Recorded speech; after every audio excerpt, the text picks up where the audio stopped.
ତିନି ବେଙ୍ଗ ଉପରେ ଗୋଟେ ସୁନ୍ଦର କାହାଣୀ ଶୁଣାଉଛି।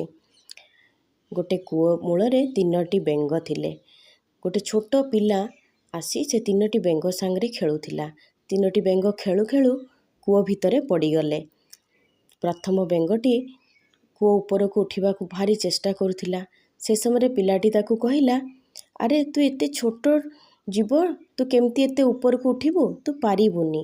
ସେଇଠୁ ବେଙ୍ଗଟି ଭାବିଲା, ସତରେ ମୁଁ ପାରିବିନି, ଏତେ ଛୋଟ ତ, ସେ ଠିକ୍ କହୁଛି, ମୁଁ ପାରିବିନି। ତେଣୁ ସେ କ'ଣ କଲା, ସେ ପୁଣି ତଳକୁ ଯାହା ଟିକେ ଉପରକୁ ଉଠିଥିଲା ସେ ତଳକୁ ଓହ୍ଲାଇଗଲା। ଦ୍ୱିତୀୟ ବେଙ୍ଗଟି ସିଏ ଉଠିବାକୁ ଚେଷ୍ଟା କରୁଥିଲା। ସିଏ ବି ସେମିତି ଉଠି ଉଠି କିଛି ବାଟ ଆସିଯାଇଥିଲା। ତାକୁ ଏଇ ପିଲାଟି କହିଲା, ଆରେ ତୁ କ'ଣ ପାରିବୁ? ତୁ ପାରିବୁନି, ଏତେ ଛୋଟ ଜୀବ ହେଇକି ଏତେ ଉପରକୁ କେମିତି ଉଠିକି ଆସିବୁ?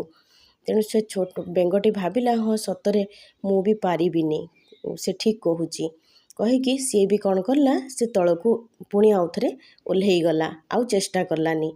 ତୃତୀୟ ବେଙ୍ଗଟି ସେ ଯେତେବେଳେ ଉପରକୁ ଉଠୁଥିଲା, ଏଇ ପିଲାଟି ବାରମ୍ବାର କହୁଥିଲା, ଆରେ ତୁ ଉପରକୁ କେମିତି ଆସିବୁ? ସେମାନେ ପରା ଆସିପାରିଲେନି, ରହିଗଲେ, ତୁ ପୁଣି ଆସୁଛୁ, ଏତେ ଛୋଟ ହେଇକି କେବେ ଉଠିପାରିବୁ? କିନ୍ତୁ ସେ ତୃତୀୟ ବେଙ୍ଗଟି ଉଠି ଉଠି ଉଠି ଉଠି କିଛି ସମୟ ପରେ ଉପରକୁ ଆସିଗଲା। କାହିଁକି ଜାଣିଛନ୍ତି? ସେ ବେଙ୍ଗଟି କାଲ ଥିଲା। ସେ ଛୋଟ ପିଲା କହୁଥିବାର କଥାଟା ସେ ଶୁଣିପାରୁନଥିଲା। ତେଣୁକରି ସେ ଉପରକୁ ଆସିପାରିଲା। ତେଣୁ ସମାଜରେ ଆଗକୁ ଯିବାକୁ ହେଲେ ବା କିଛି କରିବାକୁ ହେଲେ ନିଜକୁ କାଲ ଭଳି ରହିବାକୁ ପଡ଼ିବ। ଲୋକଙ୍କ କଥା ଶୁଣି ନ ଶୁଣିଲା ଭଳି ରହିବାକୁ ପଡ଼ିବ। ତାହେଲେ ଯାଇ ମଣିଷ ଆଗକୁ ଆଗେଇ ପାରିବ। ଧନ୍ୟବାଦ। ନମସ୍ତେ।